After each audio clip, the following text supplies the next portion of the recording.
Hi folks, this is an interesting knife, let's say. Not necessarily anything more than that, but it came through our little pass-around group, and I thought it would be worth doing because there are one or two things about it that do make it worth looking at. It's called the Lansky World Legal, and it's designed by a guy called Mikkel Willemsen, whose name appears on the blade, but he wishes it didn't, who is a Copenhagen-based Danish knife designer who's done some interesting work with the likes of Browse blades, Wee knives, I think with Boker as well. And there are some of his design cues in this knife, but it's very much... you can see where it came from, but this is built really down to a budget. And at the moment, this is available from Blade HQ for $14.95. Even in the UK, it's certainly sub £30. And if you were buying it by the pound, you'd say it was pretty good value for money because it's a chunk of a thing. So what do we got?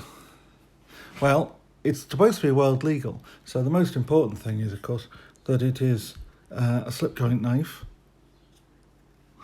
and it has one hell of a heavy action, so there's no way this is a one-hand opening. This is a two-hand opening knife.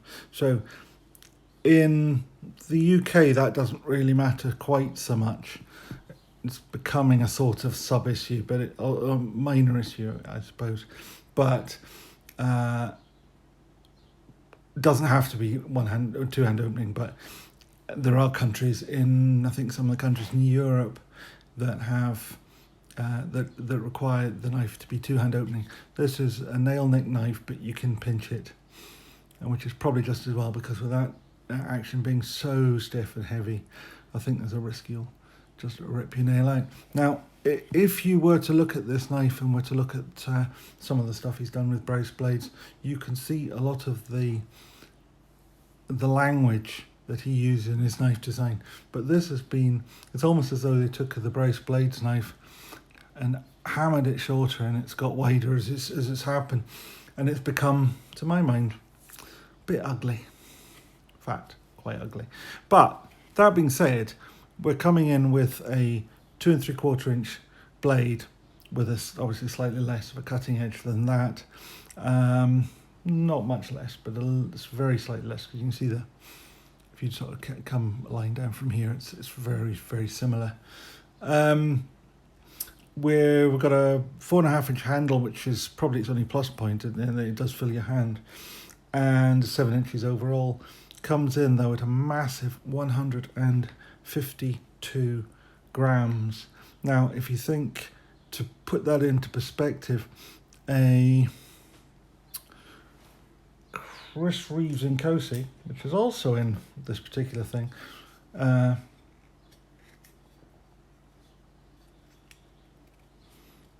oops, nearly got it open in one hand, with one hand in one go. But just to put it into perspective for scale, there's a much, much bigger knife, much longer handle in solid titanium. This is only 141 grams. This is 152, or 5.36 ounces. This really is a ship anchor of a knife. In fact, if you put a chain on there, you could probably anchor a decent sized cruise liner with it. Plastic scales. I don't know what sort of plastic it is. I think just plastic. And the blade is marked on here, but hopefully I get it into focus. But it's 9CR18 MOV anyway. Oh yeah, there we are, nice and clear. It does incidentally, it says Lansky sharpness, and that's one thing that is, again, interesting, no more than that. Lansky obviously are known for their sharpness. When Spyderco started out, their first product was the sharp maker. They were a knife sharpening company before they made knives. Maybe Lansky thought they could go the same way.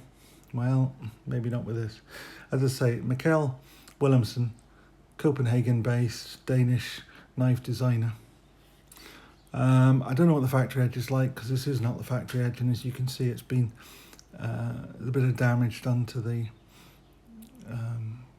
tumbled blade in sharpening. I think that was from using a draw-through sharpener, actually. Now I've got a half-decent edge on it, put on by Al of UK Legal Knives. It's not his knife, he just put the edge on it. So it does actually cut now. How well that edge will hold up, I don't know, but you know, it's a good edge on it. In terms of the handle is a good size, and that's a plus point if you've got big hands like I have. I wear extra large gloves, but it's covered in fairly unattractive jimping, unattractive plastic, and a clip that likes to jab you every which way, but isn't particularly good for use. It's very, very shallow. Also, it looks like it's held on with a wood screw. Can go tip up, tip down, left hand or right hand. So I suppose there's pluses in that. You've got this, I don't know what you call it, but overextended tang to the knife, or it's actually the end of the back spring sticking out. A design element and nothing really much else. It certainly isn't a glass breaker.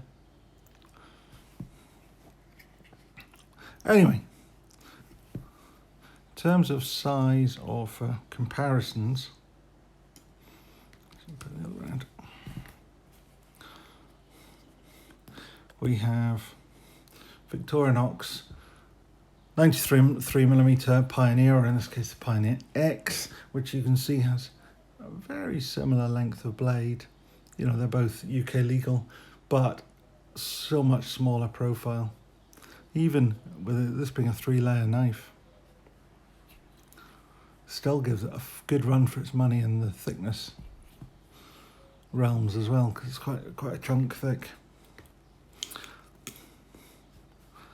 terms of for our American friends, the 940, it's much heavier than the 940, much bigger in every dimension except length. The handle is even about the same length. It's just the blade length that it doesn't have.